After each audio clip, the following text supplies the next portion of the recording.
Huh? Hey, I'm Zach King, and today I'm going to show you how to pack a shoebox for Operation Christmas Child. Thank you. Let's start by wrapping this up. The first thing we're going to do is look for a shoebox to pack all the items in. This is a little too big of a box.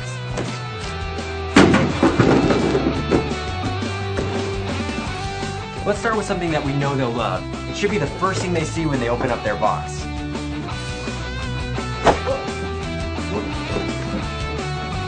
We also want you to include some fun toys, some hygiene items, and school supplies.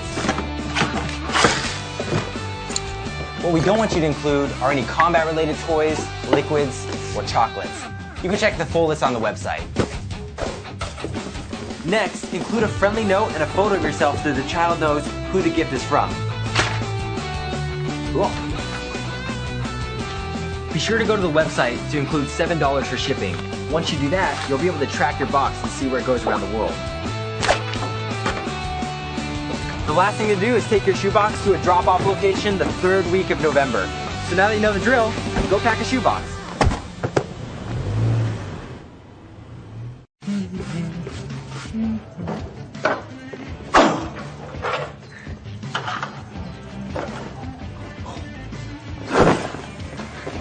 Wow, Zach, you're becoming so handy, just like your dad. Thanks, babe. Zach, we've got a little piece.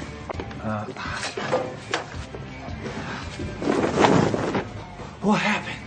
Oh.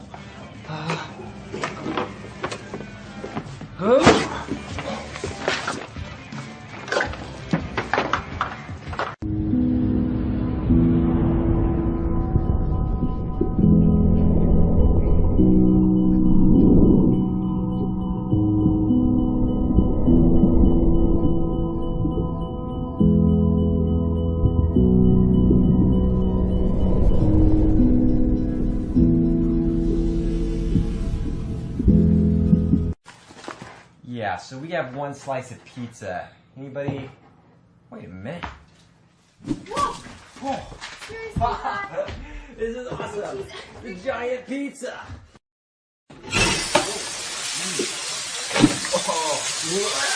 Oh. I'm here in Tokyo, and I think that's the tallest tower in the world. Can't really see it, though. There it is.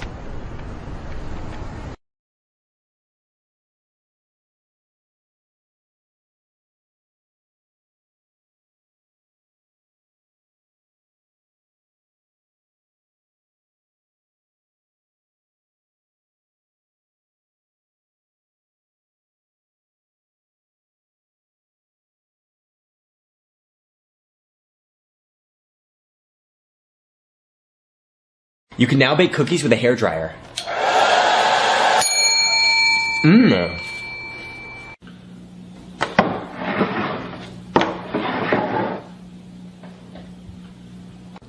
One of those things that seems too good to be true.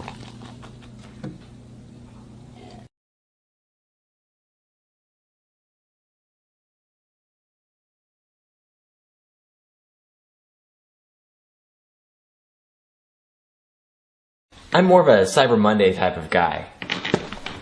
That's my kind of shopping. Photo!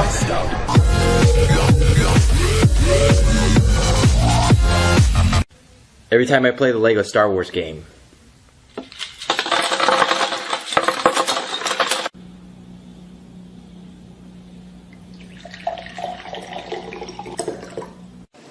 How I get into an airplane.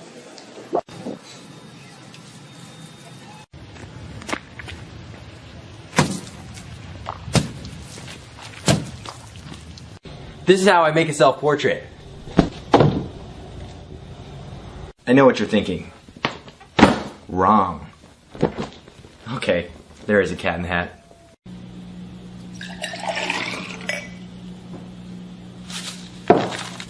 This is how I take Cool Ranch Doritos and make things spicy.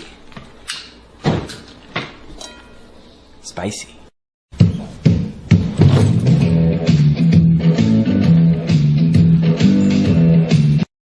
This car cares about my safety. Woo! Testing out the lighter app. Whoa! Oh, dude! Oh, Frank! We gotta get to the hall right now.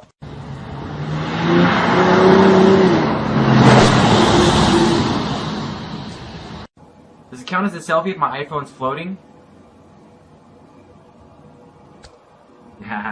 Hey, just in time, turning water into ice. Nice. The Black Friday deals just got real. Go! Woo! Yeah! And action. Taking a soccer ball and pumping it up. Oh, Mark! Oh! Bacon and eggs for breakfast. Ooh.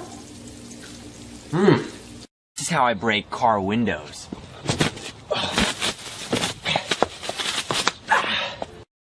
Swap 2000. So put it down, take an apple, make it a banana, and then you get corn. Oh, this is our stop, dude! Come on, dude!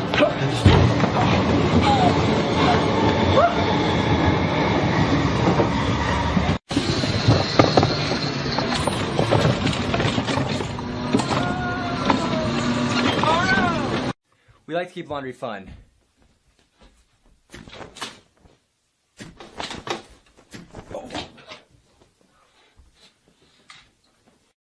Time I use the mouse.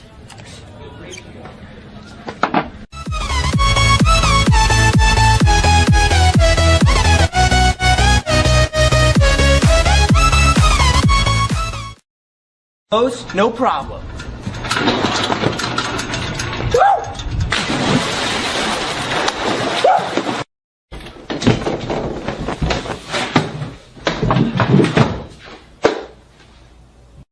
Your closet. Whoa, that was crazy. Use my computer as a waffle maker. Slicing apples. Brad, go ahead. Nice. The ice bucket challenge. You ready? Oh. Hey, I want you to meet my twin. Hi. Oh. Sorry, buddy. What?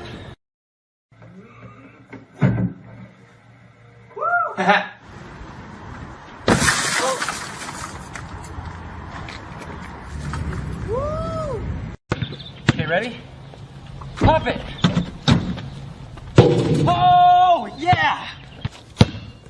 You ready for this? This is how I do some impossible parallel parking.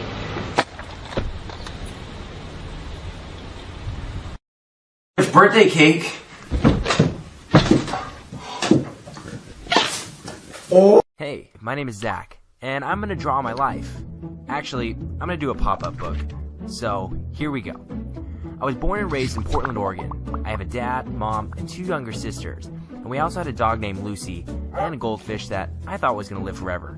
But it didn't. My mom homeschooled my sisters and I, while my dad worked out of the home office. So we were a really close family. My mom is a really good cook and makes the most amazing meals ever. 2 great things happened to me when I was 7 years old. First, I became a Christian, and second, I discovered the home video camera. I started filming movies with my sisters, but they didn't really enjoy it because I was a really mean director and I got mad all the time. Yeah. So when I was 12, we moved out of the city to a farm. Whee! My dad built most of the house himself, and while we were building it, we lived in a motorhome. My dad is Chinese, which means that he made all my sisters and I learn piano. Sometimes we had to practice 3 hours a day. I didn't always like playing the piano that much, but I'm glad we did. It taught me hard work and impressed the ladies. Well, I never had a girlfriend, but yeah. Okay, anyways. It was pretty cool growing up on a farm, but our family wasn't complete yet. One night we were driving home from a dinner, and our family was like, we should adopt somebody. We spent the next year preparing to adopt this little girl from China named Yi. Finally, we flew to China as a family and picked her up. We spent a month there and we saw the Great Wall of China, the Forbidden City, and had lots of Chinese food. Adopting Katie into our family is the coolest thing I've ever experienced. So my grandpa, who kind of looks like a pirate, wanted to get me a car. But I asked him if I can get a computer instead. And he said yes. So I got Final Cut, I read all the manuals, and I asked to film weddings for free. Eventually, people started paying me for them, and I kept buying more film gear. I also had this cool job on the weekends where I popped kettle corn at fairs. It was the best gig ever because I could eat all the popcorn I ever wanted. Later in high school, I raised enough money to go on a missions trip to Africa, where I was the cameraman. One day on the trip, I was filming in a field and got way too close to a hippo, and he chased me back to the bus. That was the last time I remember peeing my pants. It was time for me to go to college, and I really wanted to go to Biola Film School. So I applied to Biola University, and I got in, but I wasn't accepted into the film program. I was pretty sad, because film was all I wanted to do. But I went to Biola anyway as a music major. Eventually, I realized I could just sneak into film classes and get the teacher's signatures to add that class. I did that for the next 4 years and finally got my major switched over to film when I graduated. While I was at Biola, I lived in a dorm called Haven, and that's where I met the VFX bro. He lived right across the hall from me, and we started making movies together. When I was a freshman, I started a website and a YouTube channel called Final Cut King, and I posted video tutorials online for free. A lot of people asked me to teach them Final Cut, so I'd wake up early in the morning and teach people how to edit via Skype. But then I realized I could create a video training course so I didn't have to teach people over and over. I started selling the training on my website, and that's when I first started making an income from the internet. It's kind of weird now that I think about it.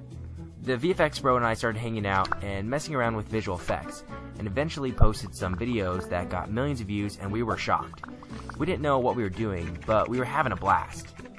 So the last couple years have been the most incredible and unpredictable adventure ever. A lot of people think that my life is easy and everything comes naturally, and I like to pretend that it is. But what you don't see is the all-nighters that we do each week and the countless and tedious hours of learning new software to create a video. I don't know what the future holds, but making videos is my passion, and I feel alive when I'm being creative. And I'm going to keep doing whatever it takes to pursue my dream of being a movie director.